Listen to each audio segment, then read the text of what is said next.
That Jenny is a lawyer. She has 2 children. They're 3 and almost 2. And she was diagnosed with BRCA1-related Stage 2 while 33 weeks pregnant with her second in April of 2019. She then went through a double mastectomy, 16 rounds of chemo treatments, and 25 sessions of radiation, and has been in recovery, happy to say, since January of 2020, which is amazing, Jenny. Congratulations. It's interesting, too. We share a lot in common in terms of both being pregnant while finding out our diagnosis. And that changes everything, I think. So that's a very interesting. I love talking to people who had that. Yeah. And I would love to hear from you too, Jenny. Like, you're pregnant, right? You're almost at the end of your pregnancy at 33 weeks. You're about to give birth and have this most joyous occasion in your life. And bam, you find out you have cancer. What was that like? So I was actually, the whole thing was a bit of a whirl. Unplanned shortly after when my son was only 6 months old. So I was already in this very weird state of like just everything moving very fast. Mm-hmm. And because of, when you have a second child very fast, a lot of things were set into motion. We were moving and all this other stuff. And so this felt like just another kind of thing that I was coping with during this really weird time in my life. And what I remember thinking most of before my daughter was born was, I just need her to like stay in and wait. Like, I'm not ready for this baby. Like, I need to go fight this cancer. I can't be the mother that I want to be right now. And so I can't have a baby because I don't want to be a bad mother. And how do you have cancer and be a good mother? But of course there was no choice. And what was amazing about it was that even though I felt that way, I mean, going into the delivery, I felt that way. As soon as she was born, it was like, like a light went off, and it was like, yes, this is good. Like, this is going to help me get through like this. I feel all the feelings and more that I felt with my son, because it was such a big contrast with what was going on around me. And I'm just so grateful that she was on the journey with me. Baby girl, who we thought was a boy, that was also exciting. That she was a girl. Yes. Giving me, one of each, which I think was important to me just because, you don't know what's going to happen with your family after cancer. And so to be able to have that kind of nuclear family, whatever, on some place, it felt like we were complete no matter what happened. Right. Absolutely. For us, it was a big thing because I really always wanted a daughter. I assume did they have you deliver early, or were there any changes in your plan? So yes, there was. So I was, again, very lucky in my diagnosis because I was diagnosed so late in my pregnancy that she could be born full term without me going through any treatment. But that was also because I found the cancer very early and I jumped on everything very early. So basically, first they told me she might be delivered at 35 weeks. And I was very hesitant about that because I thought, there's a good chance she goes to the NICU. I never had a baby in the NICU. I just thought, like, I can't deal with something else. So I talked to Dr. Port at Mount Sinai, who ended up being my breast surgeon. And she was like, we don't have to deliver this baby early. And it's not really going to affect your treatment because you're so early. So luckily, we waited till 37, which is the earliest you can do a full-term delivery. And induced. The induction was smooth. It was my second induction. Right. Baby's fine. I'm fine. 3 weeks later, I did have the double mastectomy. But it was just, to me, once I heard, that we weren't taking her out before, we were getting a fully cooked baby, I could. Yeah. It felt a lot better. I totally identify with you in those feelings. I had a high-risk obstetrician because I found out early in mine. And, they did the same thing. We're going to push early, and it's important to remember too. Every doctor is focused on different things, right? Like, yeah, exactly. His job is to deliver this baby, like, get it out, right? But I was able to end up pushing it a little bit too, which was good. I had the same feelings as you. Like, if we can wait, can we? Exactly. Like you don't want to ever jeopardize your life in this Of process. course. And I was very, I already had a child, so it was the mother's life first. At the same time, I was like, she like every week's going to make such a difference to her. She's so little. So Right. Absolutely. It's so many decisions you have to go through in this journey. yeah. What were some of, speaking of journey, what were some of the most surprising lessons that you learned from your journey?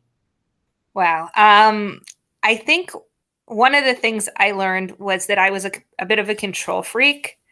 And so I learned to kind of let go and that you couldn't control everything. The irony of what happened to me was that I was a hypochondriac, which is the reason I caught my cancer.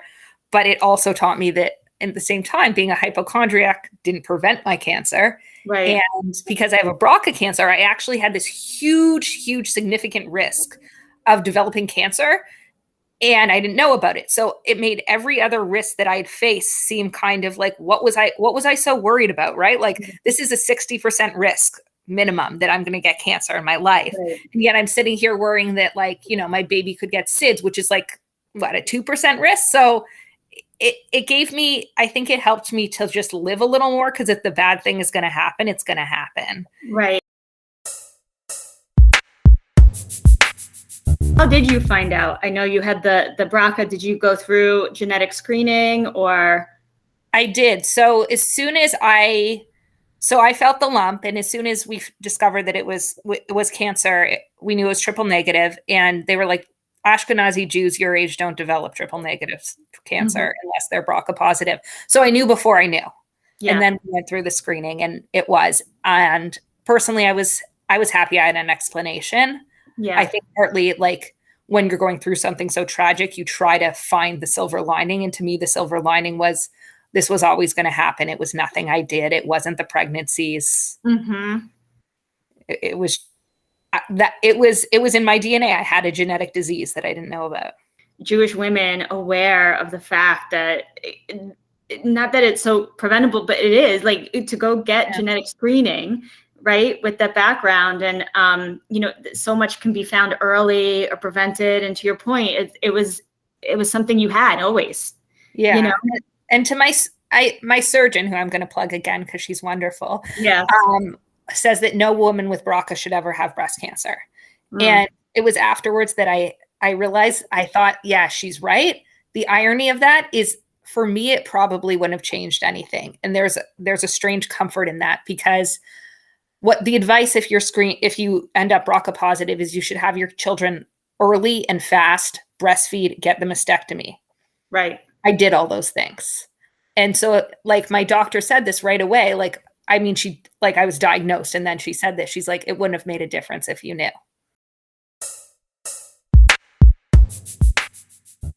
Jenny, I know you've done a lot of writing and have written some incredible pieces that have been published in many different publications.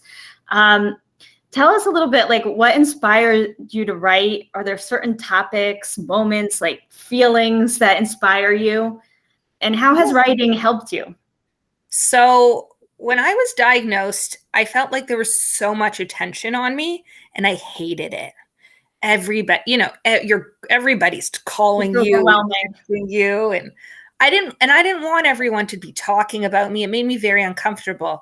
And so the first thing I did, probably, I think it was after my mastectomy, before I started chemo, is I wrote a Facebook post.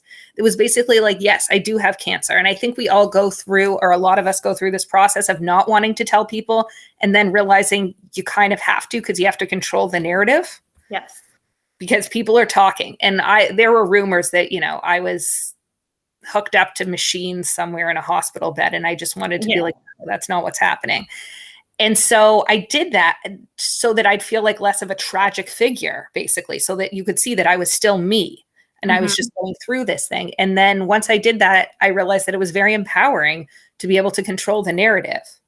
And so I continued to control the narrative, realizing that I had this story, which was, I think I'd always been a writer at heart, but I never had a story to tell.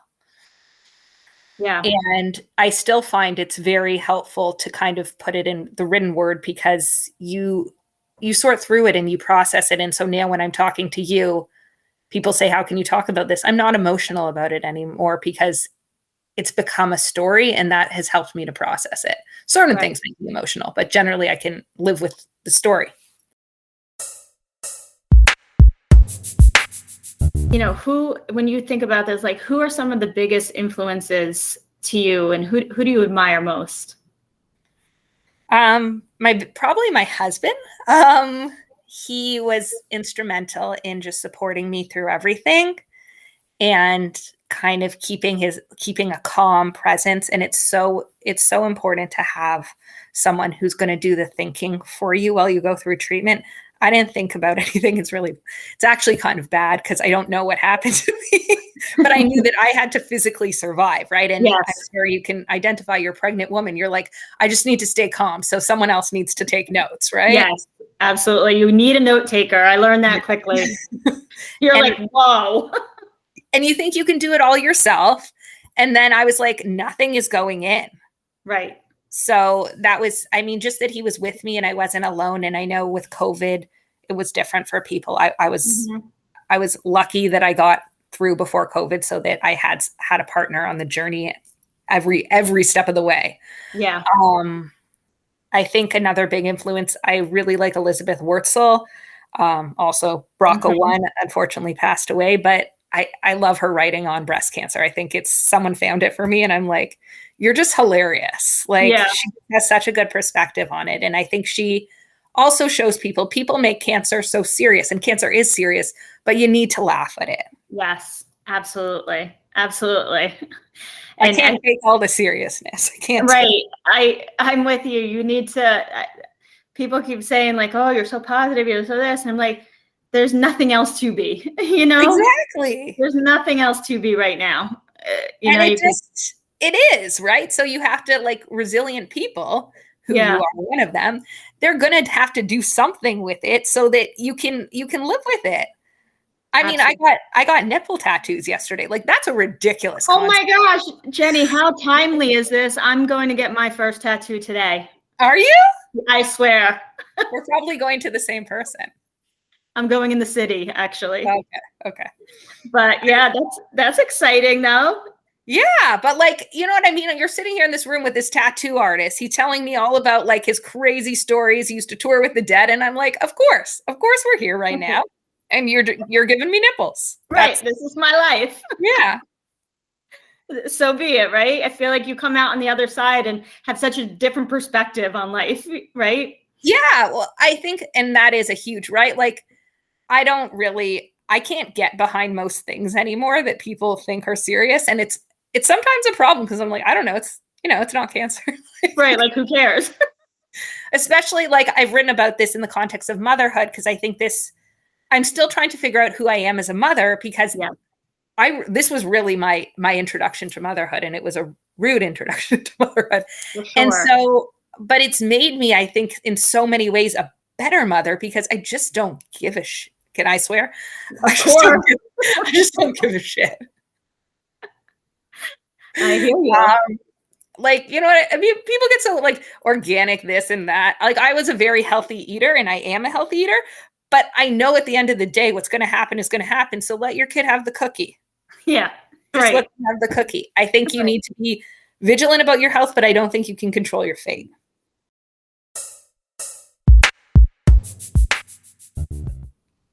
I think it's the paradox. It illustrates the paradox of breast cancer. And the thing about breast cancer is it's a journey no one wants to be on. It's the club no one wants to be a part of. But you do meet the most wonderful people, and it does change you for the better. And it's so hard that something so terrible can change you in such a positive way.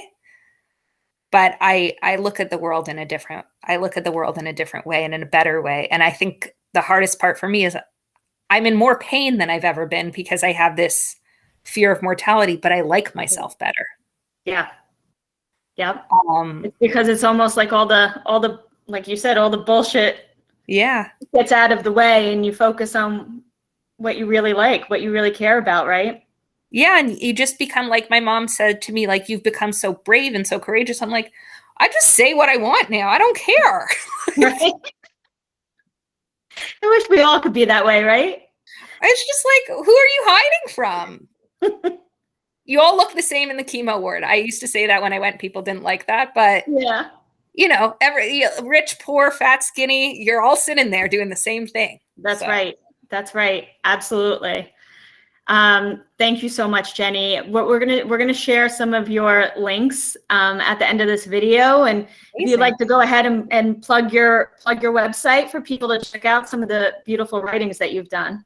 Oh, so yeah, that would be great. So I'm on Instagram at Jenny Rose NYC, and you can link to everything I have right through that handle.